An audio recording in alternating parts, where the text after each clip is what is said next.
ब्रह्मचरी का जो कौम आदर्श बनाएगी वो कौम व्यभिचारी हो जाने वाली है। एक आध आदमी के ब्रह्मचरी से रहने से कोई फर्क नहीं पड़ता। ब्रह्मचरी का आदर्श जो कौम थोपेगी वो कौम व्यभिचारिणी हो जाएगी, क्योंकि वो आदर्श तो संभलेगा नहीं। और तब दूसरा ही विकल्प रह जाता है, चोरी, छिपे पीछे के दरवाजे।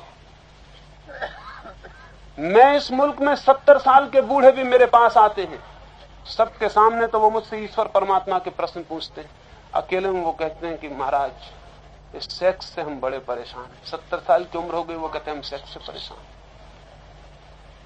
ये स्त्री से कैसे छुटकारा होगा। 70 साल की उम्र हो गई, कब्र के करीब पहुंच रहे, वो कहती स्त्री से कैसे छुटकारा होगा।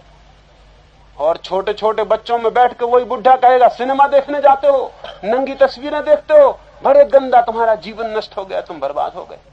और ये आदमी अकेले में मुझसे पूछता है कि मैं क्या करूं, मेरा मुश्किल हो गई, मेरे मन में बस ये स्त्री स्त्री और ये सेक्सी सेक्स चलता है। क्या ये मामला क्या है, ये बात क्या है। ये बूढ़ा लड़के को कह रहा है कि तू सिनेमा मत जा, तू कहां का फिल्मी गाना गा रहा है, तू ये कहां की किताब ले आया, इसमें नंगी औरत की तस्वीर है। हम अश्लील पोस्टर नहीं चाहते, हम अश्लील पोस्टर के खिलाफ आंदोलन करेंगे। लेकिन ये आदमी खुद इसके भीतर क्या चल रहा है। साधु सन्यासी मुझे मिलते हैं, सबके सामने वेदांत की चर्चा, अकेले में आज तक मुझे कोई साधु नहीं मिला जिसने सेक्स के बाबत नहीं पूछा हो, जो आखिर में अंत में ये नहीं पूछता कि ये इससे कैसे छुटकारा हो, ये सेक्स बड़ी मुश्किल किए दे रहा है। दिन में तो दिन भर चलता है, रात सपने में भी यही चलता है। और आप कहे जा रहे हैं कि हमारे पास बड़े ऊंचे सिद्धांत, हमारे नीचे क्यों बिगड़ रहा है। पंखा तो बहुत अच्छा है, लेकिन आपको हिलाना नहीं आता। सिर हिलाइए, पंखे को सामने कर लीजिए। ब्रह्मचर्य का सिद्धांत बनाए बैठे, अस्वाभाविक, अवैज्ञानिक, अर्थहीन, और फिर उसके पीछे व्यभिचार पैदा होगा तो गाली देना, युग खराब आ गया, कलयुग आ गया।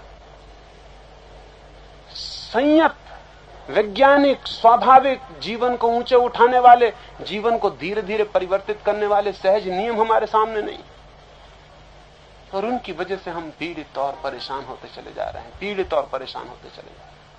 सारी शिक्षा हमारी, सारे आदर्श दमनकारी हैं, सप्रेसिव हैं, और जहां भी शिक्षा दमनकारी होती है वहां उल्टे परिणाम होते हैं।